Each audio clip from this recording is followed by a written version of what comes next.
Bonjour chers abonnés, nous allons entamer le troisième exercice. Et donc on nous dit soit x et y, deux variables aléatoires indépendantes de loi uniforme 0, 1. Quelle est la densité de la loi x plus y? Et donc il faut savoir qu'il y a la méthode avec les fonctions browniennes. Il y a également une méthode un peu compliquée avec les fonctions de répartition. Et donc nous avons décidé de faire cela avec les fonctions de répartition. Et donc exercice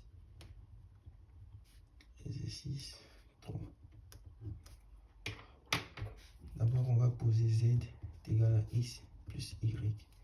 Et donc, on a fonction de répartition en z égale à la probabilité de z inférieure à z.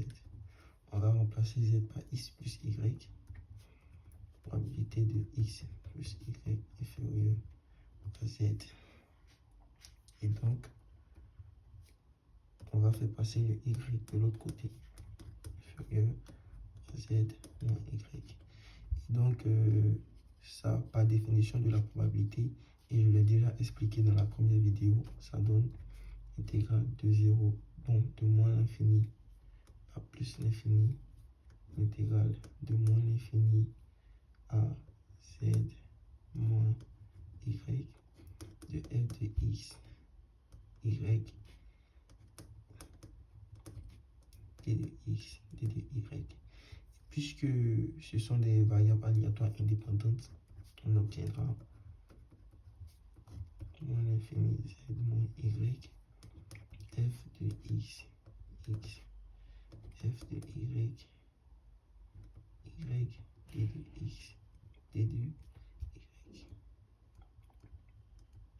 Et donc ce qui donne moins l'infini plus l'infini, intégrale de moins l'infini z moins y, f de x, x, d de x, f de y, y, d de y. Et donc il faut savoir que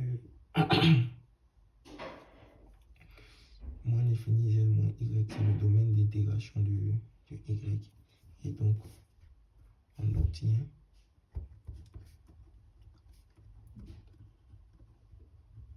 dérivée donne, lorsqu'on dérive la fonction de répartition, on va obtenir la densité en z est égale moins l'infini plus l'infini de f de z moins y, f y, y, d de y.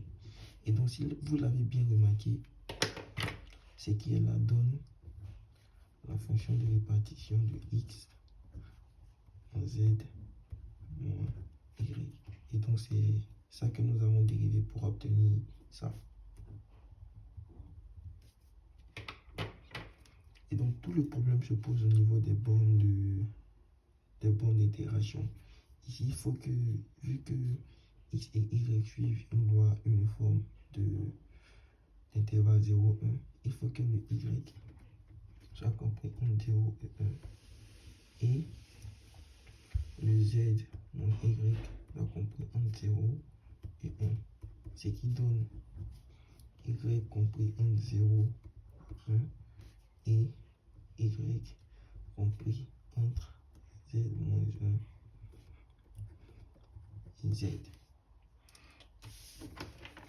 Donc, on voit ici que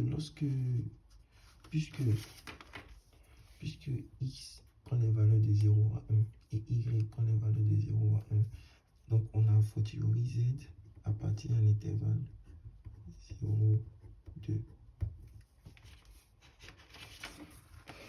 Et donc, lorsque z appartient à 0, 1, on a z moins 1 qui est négative, qui donne une valeur négative. Donc, on va départager l'intégrale. On va départager notre intégrale. On obtiendra, si on a z compris entre 0 et 1, on aura l'intégrale f de z qui sera égale à z moins 1, 0 de f x de z moins y, f y, que y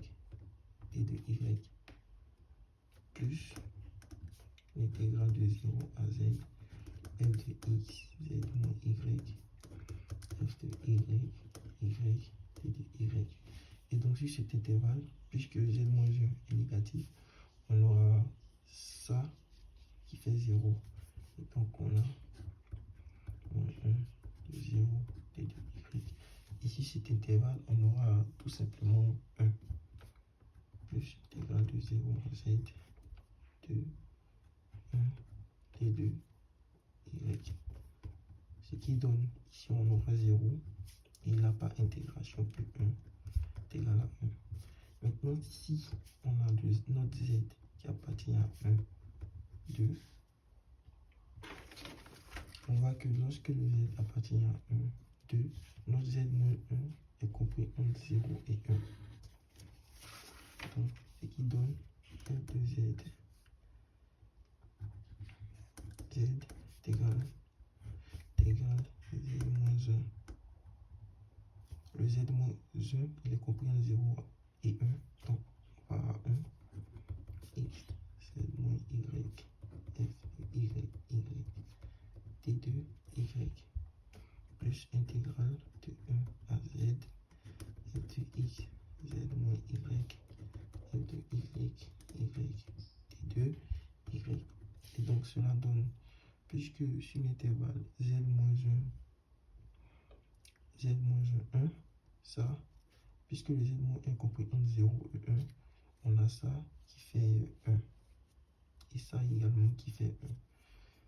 Donc on aura z-1, 1, t de y, plus ici l'intervalle 1z, puisque notre z est compris entre 1 et 2, si cet intervalle f de x, z moins y et f de y vont donner 0, intégrale de 1, z, 0, t de y.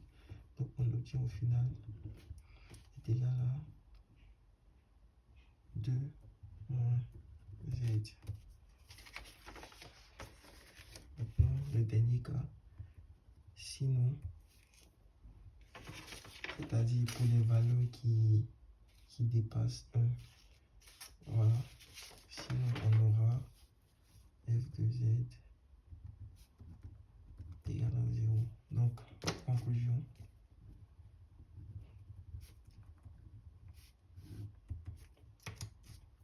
on a f z égal à intégrale de z moins 1, 0, t de y plus intégrale de 0 à z, t de y fait z, si z compris entre 0, 1, 1, t de y plus 0 compris t de y égal à 2 moins z, si z compris entre 1 et 2, et on fait 0, sinon.